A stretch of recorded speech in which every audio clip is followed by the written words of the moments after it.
ನೀವು ಕೇಳ್ತೀರಾ? Gas cylinder ಏರಿಕೆ ಆಗಿದೆ, ಹೋಟೆಲ್ ಕೂಡ ಬಂದ್ ಮಾಡ್ತೀವಿ ಅಂತ ಹೇಳ್ತಾ ಇದ್ದಾರೆ. ಮೋದಿ ಸರ್ಕಾರಕ್ಕೆ, ಕೇಂದ್ರ ಸರ್ಕಾರಕ್ಕೆ ಅಭಿನಂದನೆಯನ್ನು ಸಲ್ಲಿಸಲಿಕ್ಕೆ ಬಯಸ್ತೇನೆ. ಇದು ಅವರು ಕೊಟ್ಟಂಥ ಒಂದು ಕೊಡುಗೆ ಅಂತ ಹೇಳಲಿಕ್ಕೆ ಬಯಸ್ತೇನೆ. ಮೊನ್ನೆ ಮಹಿಳಾ ದಿನಾಚರಣೆಯ ದಿನದಂದನೇ ಗ್ಯಾಸ್ ಸಿಲಿಂಡರ್ ಬೆಲೆ ಜಾಸ್ತಿ ಆಗಿದೆ. ಸೊ ಎಲ್ಲಿ ಸ್ಮೃತಿ ಇರಾನಿ ಅವರು ಎಲ್ಲೂ ಯಾಕೋ ಕಾಣಿಸ್ತಾ ಇಲ್ಲ. ಯಾಕಂತಂದರೆ 10 ರೂಪಾಯಿ 50 ರೂಪಾಯಿ ಜಾಸ್ತಿ ಬೆಲೆ ಆದರೆ ಪಾಪ ಭಾಳ ಬೊಂಬಳ ಹೊಡ್ಕೊಳ್ತಾ ಇದ್ರು. ಇವತ್ತು ಪಾಪ ಎಲ್ಲೋ ಕಾಣೆಯಾಗಿದ್ದಾರೆ, ಮಾಯ ಆಗಿದ್ದಾರೆ. ಏನು ಯುದ್ಧ ನಡೀತಾ ಇದೆ, ಆ ಯುದ್ಧದಿಂದ ಇಡೀ ವಿಶ್ವದ ಮೇಲೆ ಪರಿಣಾಮ ಬೀರ್ತಾ ಇದೆ. Specially diesel, petrol, gas, cylinder. ಇನ್ನು ಬರ್ತಾ ಬರ್ತಾ ನೋಡಿ, ಇದು ಬರೀ ಶುರು ಆಗಿದೆ ಅಷ್ಟೇ. ಬರ್ತಾ ಬರ್ತಾ ನೋಡಿ ಭಾರತ ದೇಶಕ್ಕೆ ಭಾಳಷ್ಟು ಸಂಕಷ್ಟ ಎದುರಾಗಲಿದೆ. ಕೇಂದ್ರ ಸರ್ಕಾರ ತತ್ಕ್ಷಣ ಇಂಟರ್ವ್ಯೂನ್ ಆಗಬೇಕು.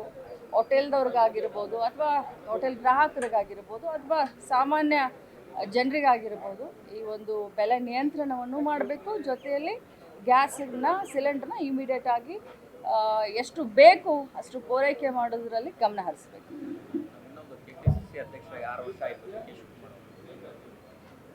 ಇವತ್ತಿಗೆ KPCC ಅಧ್ಯಕ್ಷರಾಗಿ ಮಾನ್ಯ DK ಶಿವಕುಮಾರ್ ಸಾಹೇಬರು 6 ವರ್ಷ ಅರ್ಥಪೂರ್ಣವಾಗಿ ಮತ್ತು ಅತ್ಯಂತ ಯಶಸ್ವಿ ಅಧ್ಯಕ್ಷರಾಗಿ ಕೆಲಸವನ್ನು ಮಾಡಿದ್ದಾರೆ. ಅವ್ರಿಗೆ ನಾವು ಮೊದಲನೇದಾಗಿ ಅಭಿನಂದನೆಯನ್ನು ಸಲ್ಲಿಸ್ತೀನಿ. ಅದರ ಜೊತೆಯಲ್ಲಿ ಇವತ್ತು ಸಾಯಂಕಾಲ ಏನೋ ಅವರು ಎಲ್ಲರಿಗೂ ಒಂದು ಔತಣಕೂಟವನ್ನು ಏರ್ಪಾಡು ಮಾಡಿದ್ದಾರೆ. ನಾವೆಲ್ಲರೂ ಕೂಡ, ಯಾಕಂದರೆ ಸೆಷನ್ ನಡೆಯುವಂಥ ಸಂದರ್ಭದಲ್ಲಿ ಎಲ್ಲ ಶಾಸಕರು, ಮಂತ್ರಿಗಳು ಬ್ಯಾಂಗ್ಳೂರಿನಲ್ಲೇ ಇರ್ತಾರೆ. ಸೊ ಎಲ್ಲರೂ ಕೂಡ ಈ ಒಂದು ಔತಣಕೂಟದಲ್ಲಿ ಅತ್ಯಂತ ಖುಷಿಯಿಂದ ನಾವೆಲ್ಲರೂ ಕೂಡ ಭಾಗವಹಿಸ್ತೀವಿ. ನೋಡಿ, ನಾನು ಯಾವತ್ತಿದ್ರೂ ನೀವು ಕೇಳಿದಾಗ ಒಂದೇ ಮಾತನ್ನು ಹೇಳ್ತೇನೆ. ಅವರ ಕನಸು ಏನಾಗಿತ್ತು ಅಂತಂದರೆ ಕರ್ನಾಟಕ ರಾಜ್ಯದಲ್ಲಿ ಕಾಂಗ್ರೆಸ್ ಪಕ್ಷವನ್ನು ಸರ್ಕಾರ ತೆಗೆದುಕೊಂಡು ಬರಬೇಕು ಅಂತ ಹೇಳಿ.